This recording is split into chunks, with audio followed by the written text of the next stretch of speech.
10th का mathematics में chapter हो गया तुम लोगों को a pair of linear equations into variable, दो चर वाला रैखिक समीकरण युग्म का पाठ 33।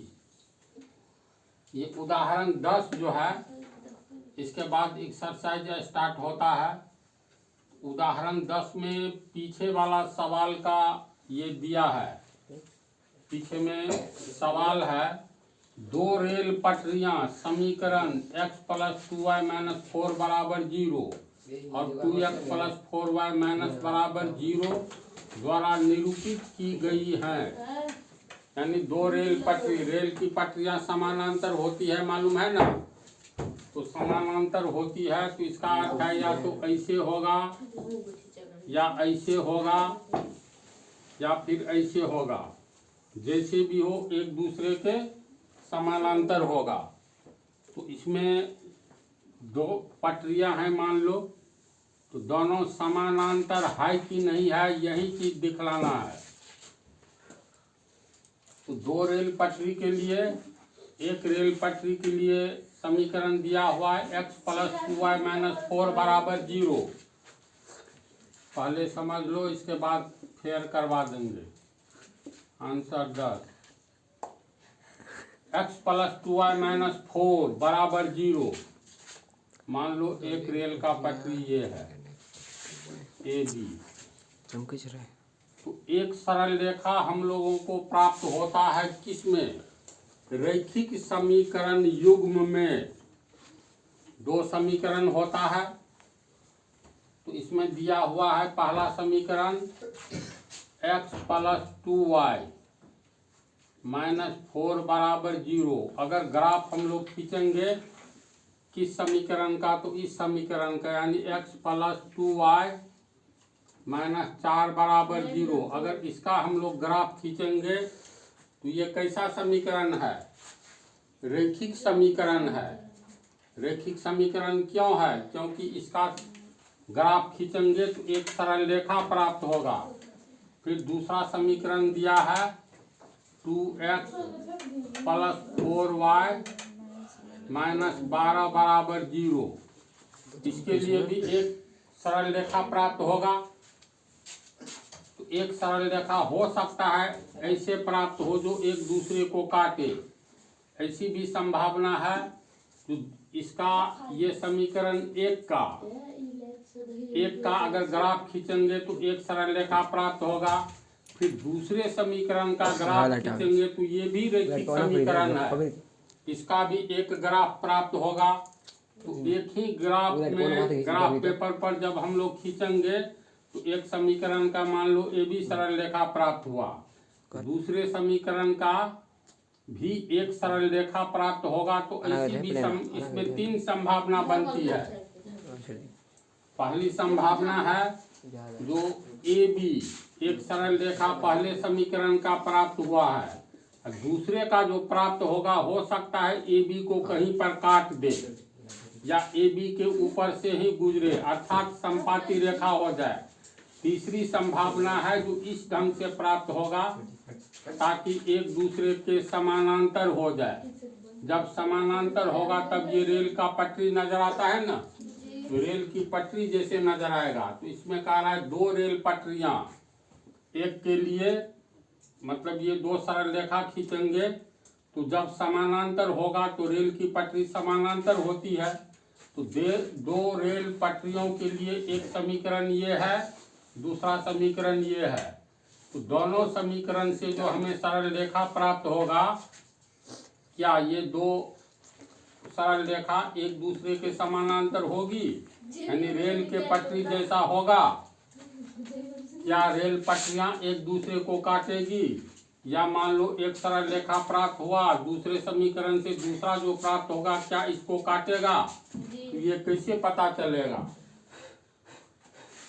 इसके लिए हम लोग हल करेंगे। समीकरण 1 को अगर हल करते हैं, समीकरण 1 से x + 2y - 4 को आगे ले जाएंगे तो +4 होगा, इसीलिए x = 4 - 2y होगा।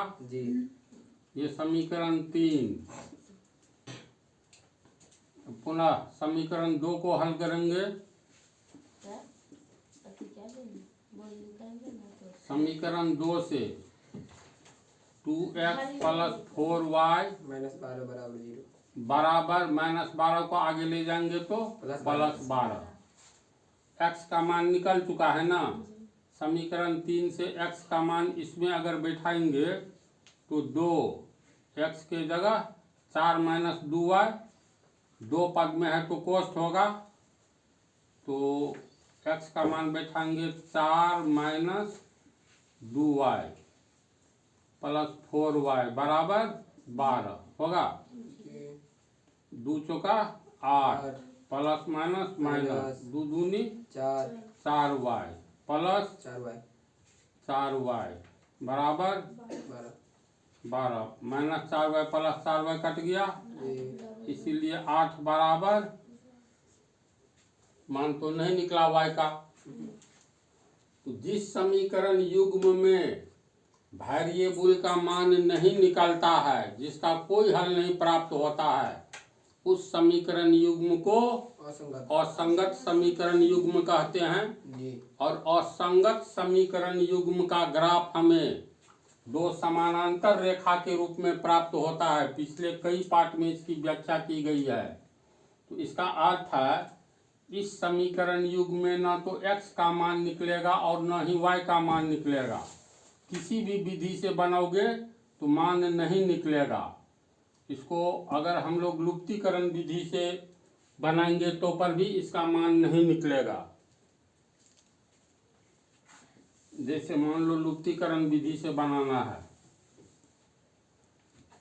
तो समीकरण 1 में यहाँ 2x है ना जी, तो समीकरण 1 को 2 से गुना करेंगे तो 2x आ जाएगा। मान लो इसको 2 से गुना किए समीकरण 1 को, तो 2x प्लस 2 दूनी 4y माइनस 4 दूनी 8, 0 को 2 से गुना करेंगे 0।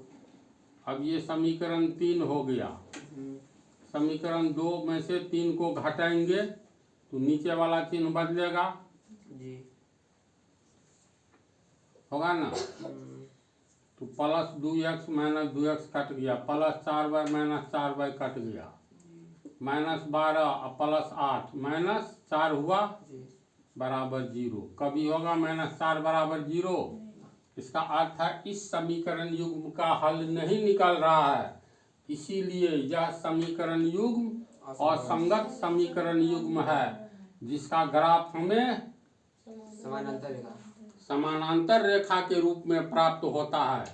अर्थात ये दोनों रेल पटरी के समान है ना।